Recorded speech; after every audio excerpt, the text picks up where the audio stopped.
Have a bias towards action. You've probably seen that, or at least an iteration of it on a poster or a Nike t-shirt, or maybe a David Goggins thirst trap. But what if you are taking action? What if you read, you learn, and you consume constantly, but still haven't built anything yet? That is a different problem. When I was in my 20s, I thought I'd beaten brain rot. I'd be listening to Andrew Huberman podcasts at the gym. Instead of music, I'd take Ubers, and instead of doom scrolling, I'd save articles and highlights into Readwise and sync them with my Notion. And in my free time at home, I was doing flashcards and I was reading instead of watching anime or Netflix. By every definition, I was productive.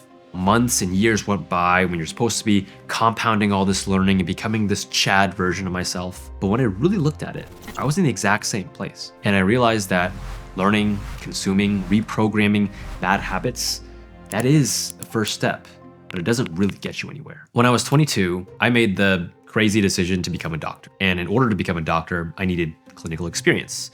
So I became an EMT. And one of the very first things you learn in BLS training is how to perform CPR. Things like compressions being 2 inches deep, knowing how many compressions for every time you deliver oxygen, different indications for different kinds of people. I even got to practice on dummies many, many times. I passed the tests. I got one of the highest scores in EMT school that they'd ever seen. And I'm not gonna lie, boosted my ego a little bit.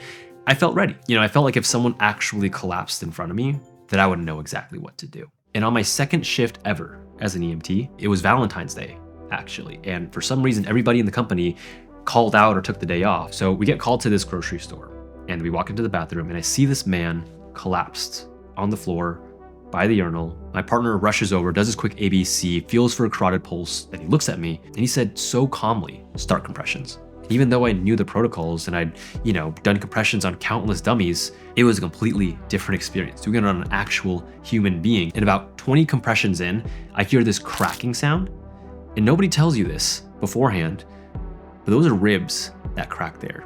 And I remember my paramedic looked at me and he said, "Don't worry, that's fine. That's how you know you're doing it right." That patient didn't make it. And let me tell you, that changes you quickly.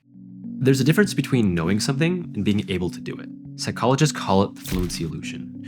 The more you're exposed to something, the more you hear it, read it, study it, watch it, the more familiar it feels. But you've never actually done it because it's still in your head. It's like you're running on a treadmill. You're sprinting, you're sweating. It feels like you're making progress, but you haven't actually moved anywhere.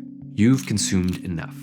It's time to start creating. Test your theories, share your ideas, vibe code some cool shit, solve problems, and build an audience. Why an audience? Because knowledge that stays inside of you helps nobody. Without creating things for other people, you can't deliver value. You can't transfer belief. You can't build an honest reputation that creates real leverage for you. The freedom to work on the things that you love and actually have people recognize you for what you've done. Aristotle said this quote 2,300 years ago. For the things we have to learn before we can do them, we learn by doing them. I've been publishing consistently for 7 years now, and there's no end in sight. I've never regretted once pressing publish. I've only regretted not doing it. And if you're ambitious and you know that there's more that you're capable of, stop consuming and start creating.